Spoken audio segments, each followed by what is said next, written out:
días a todos. Yo soy Inés Monteagudo, soy pediatra, que estoy un poco subespecializándome en neuropediatría y he acabado en este campo un poco de la mano de la neuropediatría, porque cuando la doctora de Castro se fue a Manchester yo cogí un poco su relevo en los ensayos clínicos que teníamos abiertos en Santiago. Y esta ha sido un poco mi introducción al mundo de las metabólicas.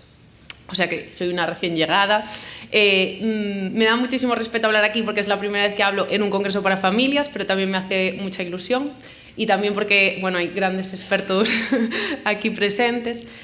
Voy a intentar hacer un resumen breve pero amplio al mismo tiempo de todas las posibilidades terapéuticas que existen hoy en día para el abordaje de las MPS. Me centraré un poquito más en la MPS2 y luego al final hablaré también un poquito de las mucolipidosis.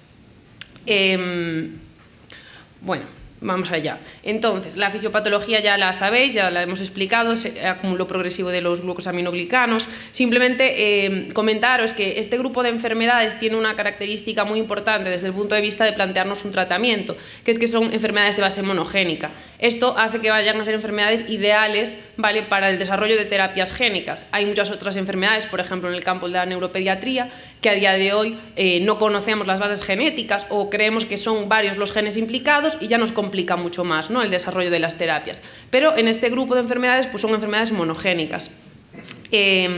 Son enfermedades con manifestaciones multisistémicas, como se ha discutido aquí, pero hay dos de ellas que son muy complejas desde el punto de vista del abordaje terapéutico y de crear tratamientos, que son el sistema nervioso central y el sistema musculoesquelético. Estos dos son sistemas, sobre todo el sistema nervioso central, como habló la doctora del Toro, muy protegidos y donde es muy difícil, vamos a ver que uno de los principales retos va a ser conseguir que las terapias lleguen allí, ¿no?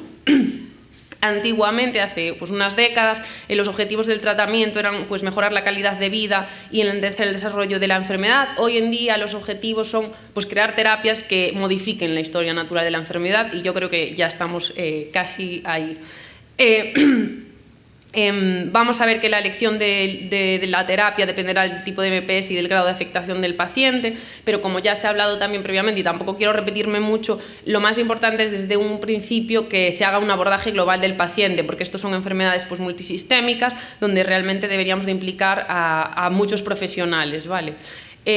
Son pacientes que van a tener un manejo quirúrgico particular, son pacientes donde habría que hablar mucho también sobre el manejo del dolor, derivado fundamentalmente de los trastornos musculoesqueléticos, tienen un manejo específico de la patología respiratoria, tienen patología oftalmológica. También hay una patología muy importante, ORL, que aparece además muchas veces en fases precoces de la enfermedad y que también es importante que esté bien atendida y donde acabamos de ver que hay muchos nuevos avances, ¿no? Y también patología cardiovascular, que también es compleja de tratar y es uno de los lugares, el tema de las valvulopatías, ¿no?, donde realmente estamos viendo que los tratamientos no son efectivos. No me quiero parar en el manejo específico terapéutico de todas estas áreas, porque ni lo sabría hacer ni nos extenderíamos mucho, ¿no? Pero yo creo que esto ya ha dado una visión de la complejidad que tienen estos pacientes. Bueno, vamos un poco entonces más entrando en tema. Ya sabéis que una de las principales terapias que se ha desarrollado para las MPS son las terapias de reemplazo enzimático. Aunque se han elaborado consensos específicos para cada tipo de MPS, es muy difícil acabar un consenso de cuándo empezar una terapia de reemplazo enzimático. Generalmente en pacientes sintomáticos en fase moderadamente avanzada o aquellos que sabemos que tienen un genotipo que ya va a implicar una afectación severa o que tienen historia familiar. Vale, y lo que consiguen las terapias de reemplazo enzimático básicamente es enlentecer los síntomas sistémicos de la enfermedad. Se ha demostrado eficaces en incremento de peso y talla, disminución de visceromegalias, mejoría de las limitaciones articulares, mejoría de las opacidades corneales, en general aumento de la calidad de vida. Esta es un poco la idea con la que quiero que os quedéis. Sin embargo, como comentó la doctora del Toro, no revierten las manifestaciones neurológicas porque no atraviesan la barrera hematoencefálica y tampoco tienen efecto en las alteraciones óseas, ¿vale? Y estas son las principales limitaciones de este tipo de terapias. Más allá de esto, hay dificultades asociadas también al uso de la terapia de reemplazo enzimático, como si se inicia tardíamente el tratamiento. Esto es algo, general, prácticamente en casi todas las enfermedades degenerativas, ¿no? Si empezamos precozmente el resultado es 1, si ya el inicio es tardío, pues el rendimiento va a ser mucho más bajo. Reacciones inmunitarias, que es un poco, yo creo que el mundo de la inmunología, vais a ver seguramente que muchos especialistas médicos vamos a hablar de él porque es el gran protagonista, ¿no?, a día de hoy. Reacciones contra la proteína por producción de anticuerpos que eliminan sus efectos y la baja disponibilidad en los tejidos del hueso y del cerebro, ¿no? Además de las dificultades prácticas que tienen este tipo de terapias, como el tener que acudir cada semana o cada 15 días al hospital. ¿Y qué podemos hacer un poco? Esto lo vamos a ver y ya lo comentó un poco la doctora del Toro. Se han planteado pues, algunas estrategias para intentar evitar estas dificultades, como la administración directamente en el sistema nervioso central, algunas modificaciones de la enzima que le puedan conferir mayor afinidad por determinados tejidos. Yo creo que a lo largo de la charla, o esa es la idea que me gustaría transmitir, vais a ver que ahora mismo las mayores dificultades y por lo tanto también yo creo que mucha de la investigación que se está haciendo tiene que ver con la administración de la terapia al tejido diano, sistema nervioso central o hueso, cartílago o hueso, y las reacciones inmunológicas, ¿vale? Estas son un poco, vais a ver que hablemos de terapia de reemplazo enzimático, de terapia génica, son las dificultades que tienen estas enfermedades para tratarse. En cuanto al trasplante de progenitores, se ha demostrado útil sobre todo en fases tempranas de MPS1. Permite repoblar los tejidos con células sanas del donante y estas células, como comentaba la doctora del Toro, sí que hay determinadas cosas que pueden pasar la barrera hematoencefálica y hay algunas células que la pueden pasar. Por lo tanto, este tratamiento sí que es efectivo a nivel del sistema nervioso central, ¿vale? Lo que pasa es que un trasplante de progenitores, bueno, también tiene asociadas una serie de complicaciones importantes. Bueno, en cuanto a las terapias génicas, que es un poco así donde yo ahora mismo estoy más metida y me gusta y me interesa mucho el tema, yo creo que para cualquier persona que atienda pacientes neuropediátricos o metabólicos, pues es de obligado conocimiento en el futuro este tipo de terapias. Hay 2 terapias aprobadas para metabolopatías actualmente, una es para la leucodistrofia metacromática y otra para la adrenoleucodistrofia cerebral temprana, que no está disponible en Europa. Hay varias modalidades de terapia que se están probando para MPS y, bueno, un poco la idea de la terapia génica es en un único procedimiento administrar un tratamiento corrector de la enfermedad de por vida, ¿no? Esto así, claro, dicho suena muy atractivo.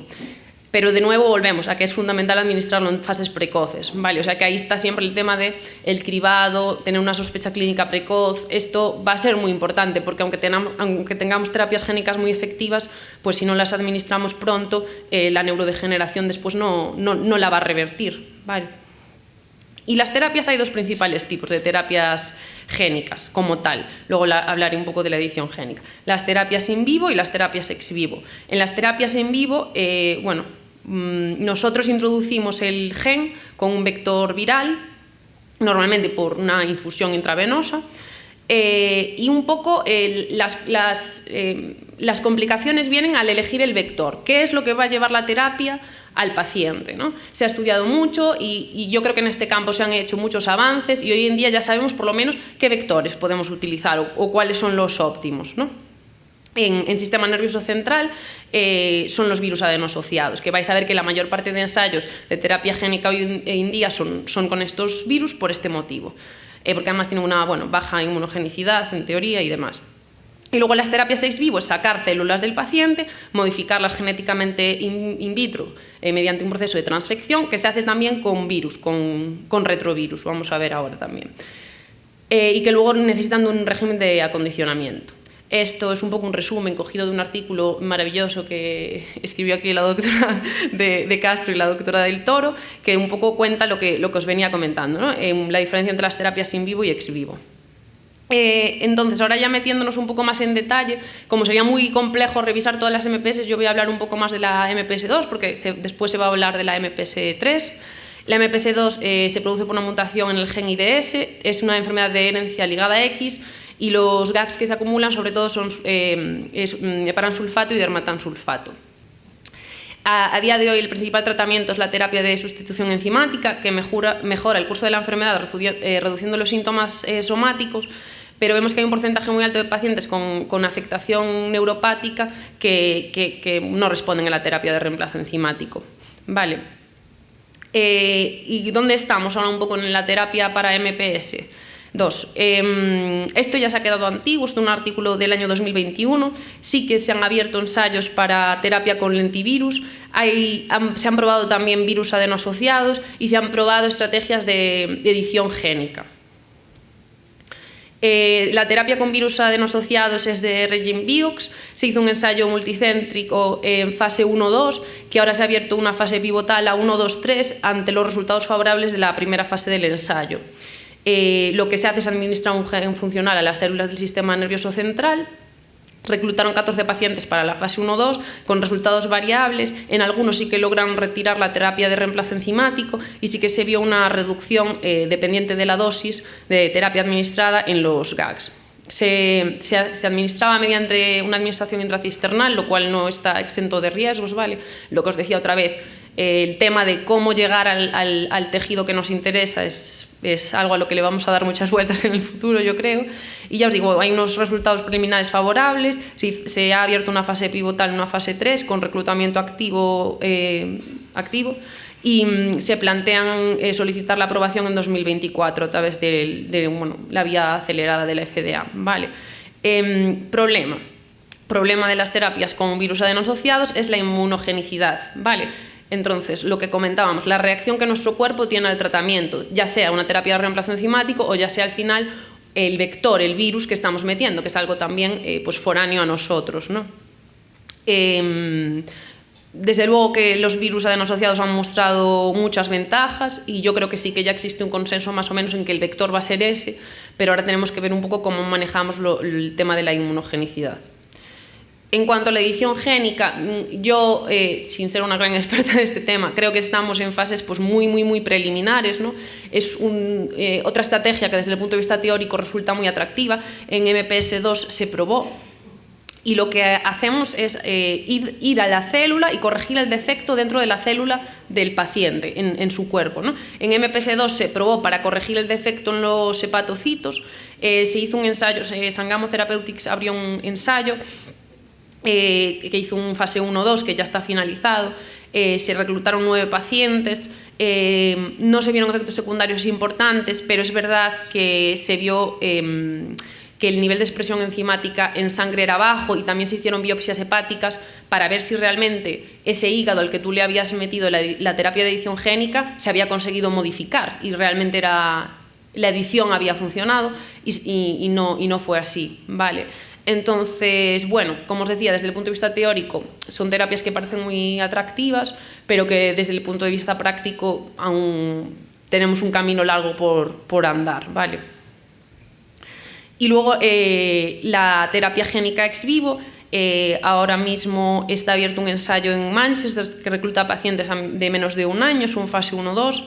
Es un estudio de un solo brazo, sin grupo control, de 24 meses de duración. Y exigen que haya una historia familiar de MPS rápidamente progresivo o mutaciones claramente correlacionadas con el fenotipo. Emplean un vector viral muy similar a otro que ya tienen probado para MPS 3A, o sea que en ese sentido ya está bastante avanzado el tema, ¿vale? Y simplemente lo que se haría es sacar las células del paciente y con un virus modificarlas para luego poder reintroducirlas, ¿vale? Ya os digo, ellos han desarrollado un vector que bueno, parece bastante interesante, que ya han probado para MPS 3A y que facilita mucho la absorción que llegue la penetración de la terapia a todos los tejidos y demás. Vamos a ver un poco qué pasa con ello. Y nada, simplemente como la charla rezaba, MPS y síndromes relacionados, y yo estoy empezando mi tesis doctoral sobre las mucolipidosis, pues me gustaría también no olvidar estas patologías y comentaros un poquito en qué punto estamos.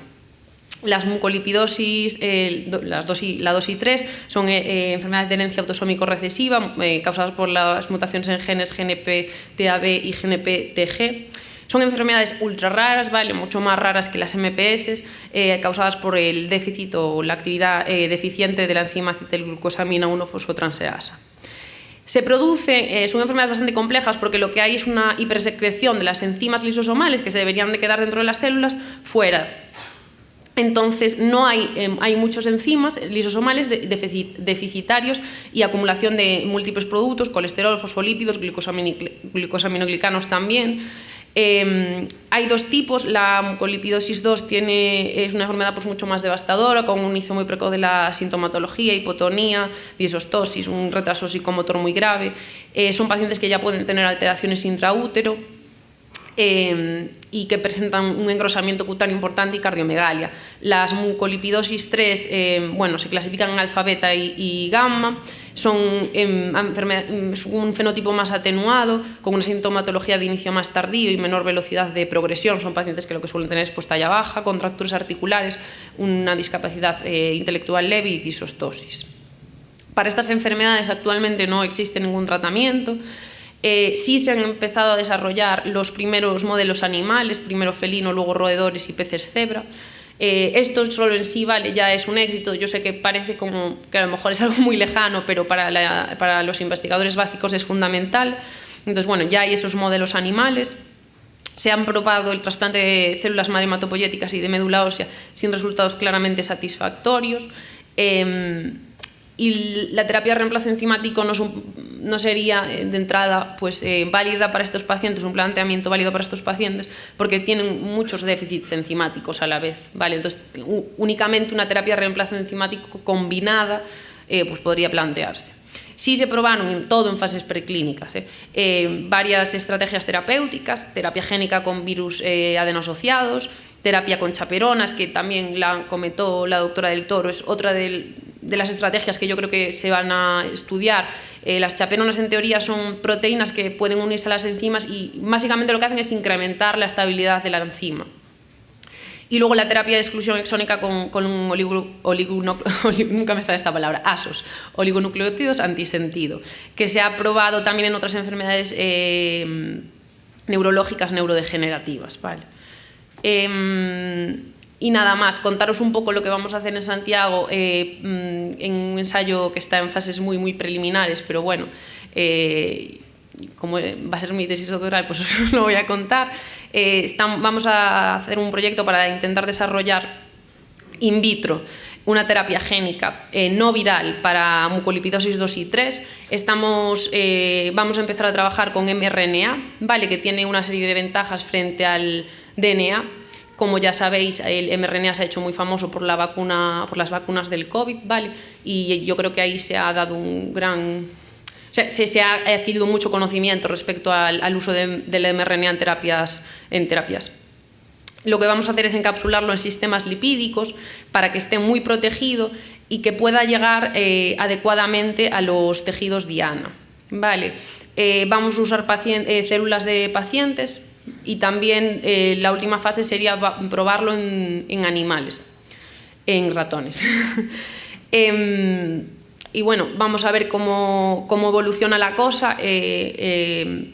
Ya tenemos experiencia previa en estudios preclínicos con MPS4A, con resultados bastante positivos, utilizando un poco una tecnología similar. La tecnología no es la misma, pero bueno, la idea, para que os hagáis una idea general, es parecida. Es encapsular la enzima, también con una encapsulación lipídica, para que esta enzima penetre mejor en los tejidos osteoarticulares. Y sí que se ha demostrado a nivel proteómico de laboratorio, ¿vale?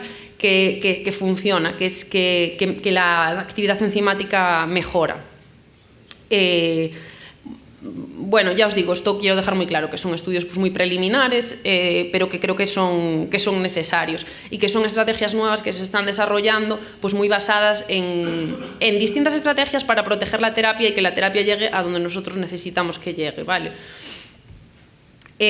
Nosotros ahora mismo tenemos experiencia en varias terapias génicas, sobre todo en MPS3A. Ya estamos en la fase de seguimiento a largo plazo de algunos pacientes que ya han pasado los 2 años pues, transferencia génica y ya se encuentran en fase de seguimiento. Y ahora tenemos abierto un ensayo para MPS2 también. No podemos comentar mucho aún de los resultados preliminares de la terapia génica y además no quiero hablar mucho de MPS3, pero bueno, yo creo que sí que podemos hablar de las lecciones que hemos aprendido, ¿no? O que estamos aprendiendo con este ensayo. Y es que la terapia génica es muy prometedora y es muy esperanzadora, pero yo creo que también es bueno saber que seguramente los resultados varían en función de la edad del paciente, el genotipo, el grado de neurodegeneración que tengan en el momento que se administra, ¿no?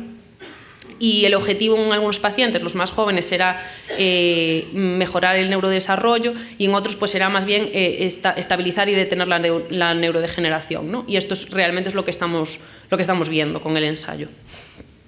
Simplemente para finalizar, ¿cuáles van a ser los retos en el tratamiento de la MPS? Transportar la terapia a los tejidos diana, ya veis que esto es un caballo de batalla importante, sobre todo eso, la afectación ósea y la afectación neurológica. La respuesta del huésped a estas terapias, claro, pensad que pues son terapias que tienen un recorrido, bueno, algunas no tan corto, pero que realmente ahora estamos empezando a ver los efectos de estas terapias, ¿no? Y cómo nuestro cuerpo reacciona a ellas. Y la respuesta inmunitaria va a ser un factor determinante para las terapias génicas y celulares. Nuestro cuerpo efectivamente está generando una respuesta inmunológica tanto innata como adaptativa, y estamos ahora en fase de ver un poco cómo podemos evitar que el cuerpo rechace la terapia, ¿vale? Entonces, yo creo que también el tema de la inmunomodulación y el intentar generar una tolerancia inmunitaria a las terapias va a ser algo muy en boga en el futuro. Saber que son terapias que no están exentas de riesgo. Las terapias que usan retrovirus y edición génica tienen todas un riesgo de mutagénesis oncogénico. Y luego hay pues, toxicidades dependientes del vector. Al final estamos metiendo un virus en el cuerpo, ¿vale? Y luego va a haber un tema muy importante también por abordar, que es el acceso a las terapias, ¿no? Os hablaba de que hay 2 terapias realmente aprobadas y diseñadas ya para enfermedades metabólicas, pero una directamente no está comercializada en Europa y la otra, hasta donde yo sé, está en vías de comercialización, pero es la terapia más cara de la historia. Entonces, bueno, el acceso a las terapias va a ser un tema muy importante a tratar, tanto por el coste como por la capacidad que tenga el sistema de hacer un diagnóstico precoz para los pacientes.